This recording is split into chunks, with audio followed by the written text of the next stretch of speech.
Welcome back, everyone. 10 years ago, Rotary International and the Dollywood Foundation announced an international partnership to promote early childhood reading. The Richmond and Columbia County Rotary Clubs jumped on board and together formed the Greater Augusta Partnership for Literacy. Books from Dolly Parton's Imagination Library are mailed on a monthly basis to children from birth to age 5 in Richmond and Columbia counties.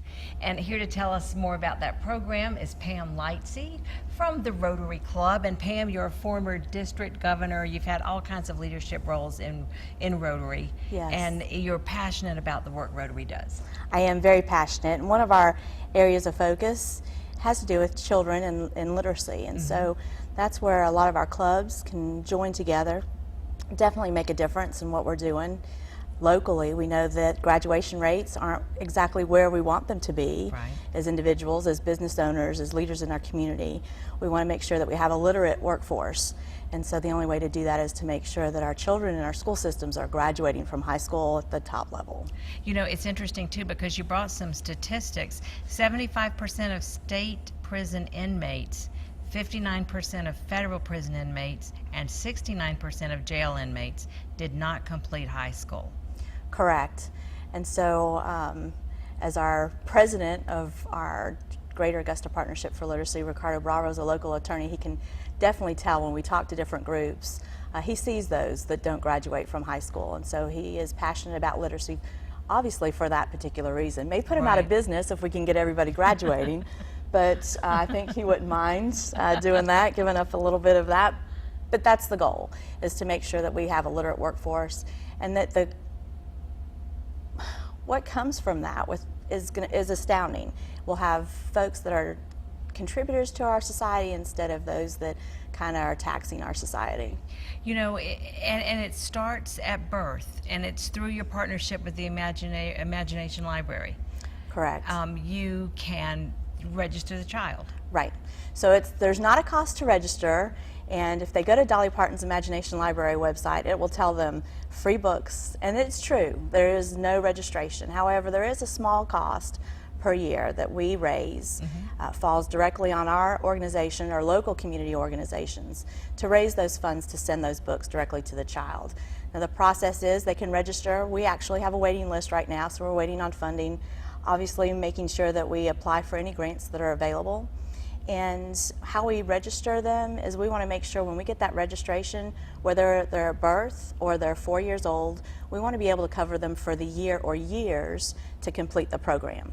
So between Richmond and Columbia County, we've got over 24,000 children under the age of 5. That's tremendous. And what's their first book? So once we register, regardless of what age they are, one of my all-time favorites is The Little Engine That Could. Absolutely. And so everybody, positive, positive, positive. Now I can tell you my grandson just turned 6. Yeah. Obviously I paid to register him for this program, but he read this to me when he was 2.5.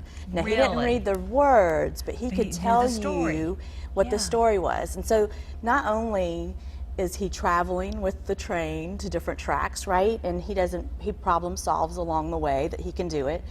But that's treasure time that you won't ever get back, you know? So those are memories that are definitely, whether it's a sibling or whether it's a parent or a grandparent, that are making sure that all of those happen. And then of course the last book that they get when they graduate the program, when they hit their 5th birthday, the last book they get is Look Out Kindergarten, Here We Come.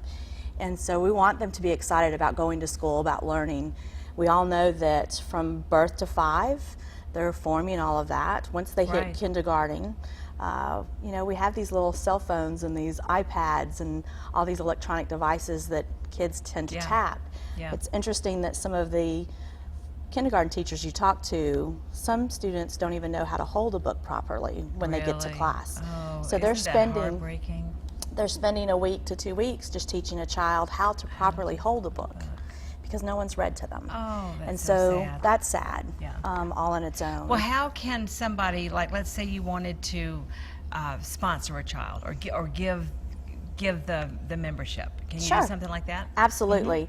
So we have our website. It is augustaliteracy.org, and they can go in, they can make a donation. They can also, our P.O. box is listed on there. We've got brochures, some of the local pediatrician offices, but they can get that information on our website as well. Send in a check. It's $25 a year. So I bet, last time I checked when I went to Barnes & Noble, this book was $7.95 by itself. Pam, thank you so much for sharing about this partnership, the Greater Augusta Literacy Partnership. We will have the information on our website if you want to register your child or gift it to a child. Thanks again, Pam, Thank for you very being here. much. We appreciate it a lot. Thank you. And that is all the time we have today. Thanks to all of my guests. And you can find more information about them on our website, WJBF.com. Just click the Jennie link. You'll find past episodes there as well. Hope you have a wonderful afternoon, and remember, everyone has a story to tell if you'll take the time to listen. See you again next Tuesday at 12:30 for Jennie.